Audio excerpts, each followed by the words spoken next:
Bennett Kessler filed this report. The Mammoth Community Water District Board will not sit still for Ormat Geothermal to move ahead with expansion plans, which the board feels could jeopardize Mammoth's water supply. The board has voted to sue the Great Basin Air Pollution Control District, which certified Ormat's EIR and EIS, and to hire a public relations firm to handle the fight. Now, a press release was issued Friday confirming a unanimous vote of the board to pursue a lawsuit against the Great Basin Air Pollution Control District. Ormat will also be listed as a real party of interest in the suit, which will claim that the Casa Diablo 4 project environmental documents are, quote, inadequate and violate the California Environmental Quality Act in several respects, end quote.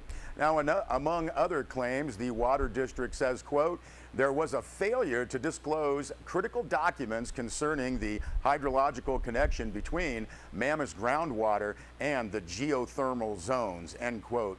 Now, in addition, the Water Board also decided to retain Fiota Hutton, it's a public relations firm, at a cost of roughly $125,000. This is to handle communications on the Ormat issue. Vice President of the Water Board, Tom Cage, said that much like the conflict with the Los Angeles Department of Water and Power, a PR firm has been hired, quote, to make some clear and concise messages for local people and for political sources to get the word out. We believe this project poses a serious risk, and we want to protect the water source our community relies on, end quote. Now, Ted Shady, Great Basin's air pollution control officer, said, quote, I am amazed that the Mammoth Water District would spend $125,000 of its ratepayers' hard-earned money on a public relations firm. This will be a hearing before a judge on the adequacy of the environmental impacts analysis. Who are they attempting to influence with public relations? The judge? End quote. Now, Shady also responded to the suit with a brief statement. He said, quote, although the Great Basin Air Pollution Control District has been involved in many lawsuits, most of them against the city of Los Angeles, it has never lost in court.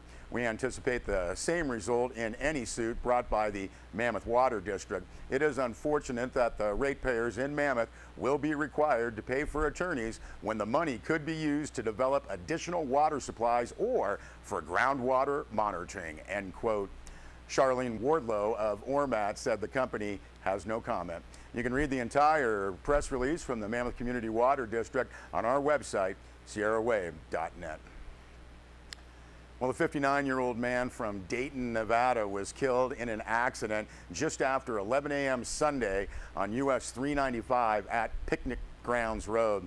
According to a press release from the California Highway Patrol, James McGifford was riding a 1998 Harley-Davidson motorcycle northbound on 395 when a 2009 Audi driven by a 32-year-old woman from Cupertino went, quote, directly into the path of the motorcycle, end quote.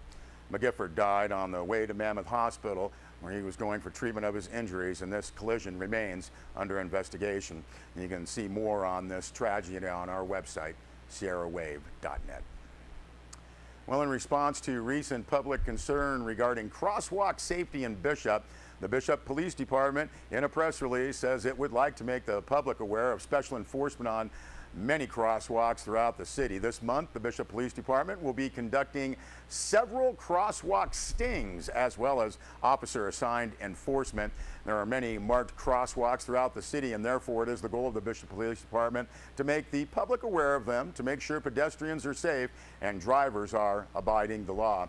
The press release states that the Bishop Police Department is determined to keep local residents and travelers safe during this busy time of year. They also want to remind the public school will be starting in just a few weeks, and drivers need to pay special attention to children as they head to school. The safety of the pedestrians within the city is very important, the press release notes. Therefore, this detail and enforcement is necessary to inform drivers the severity of not yielding to a pedestrian in a crosswalk, and the press release notes that the citation fine can be a costly fee. Well, a dedication ceremony for Digital 395 was held last Friday at Mammoth Mountain. Sierra Wave Media's Rob Gill was on scene and filed this report. This is a ceremony about a large group of people from different persuasions, different backgrounds, different interests, working together to accomplish something that is going to transform the Eastern Sierra and probably much more of California. So I can't tell you how happy I am to be here today.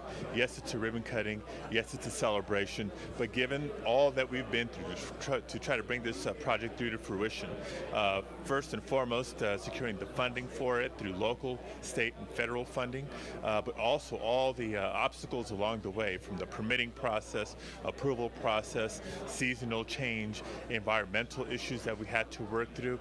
No shortage of hurdles, but it makes completion of the project that much sweeter. 4 years ago today, we were announced that we were funded. 2 years ago today, it's ironic, we were given our permit to proceed.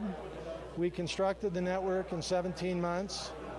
We actually completed the backbone on the 100th anniversary of the Los Angeles Aqueduct. We have people from Washington that have been helpful in funding us, the NTIA. We have the representatives from the California Public Utilities Commission.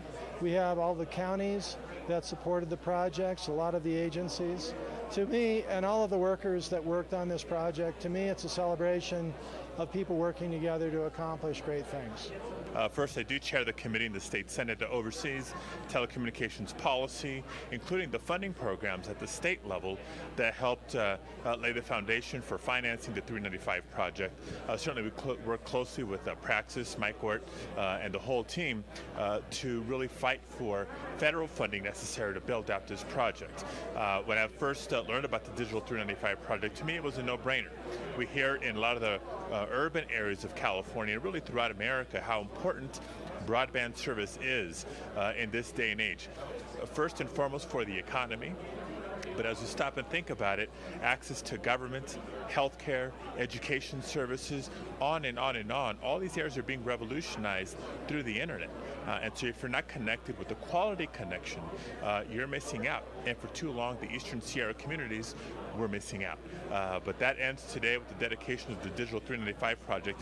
We have the infrastructure in place to really connect what are some of the most beautiful parts of California to the rest of the state and the nation. We're on the verge of some very significant events in the information technology space, the Internet of Everywhere, cognitive computing, big data, cloud computing. All of these things we're going to see in the next 10 years that are going to be coming together and actually take the Internet and broadband and communications to a level that's going to be even greater than what we've already seen. And the Eastern Sierra is going to be ready for that. And this network that we've put in is the most advanced network in the country. We're currently offering 150 gigabits, and we have terabyte capacity in the network. So everything is here to prepare Eastern Sierra. All I remember was a quote from William Mulholland when they opened the spigot for the aqueduct, and he said, "There it is, take it." And so here it is. Here's our broadband. Take it. It's a great opportunity to build on, and we believe that it's going to transform the Eastern Sierra in a very positive way. Thanks, Rob. We'll be back with more news.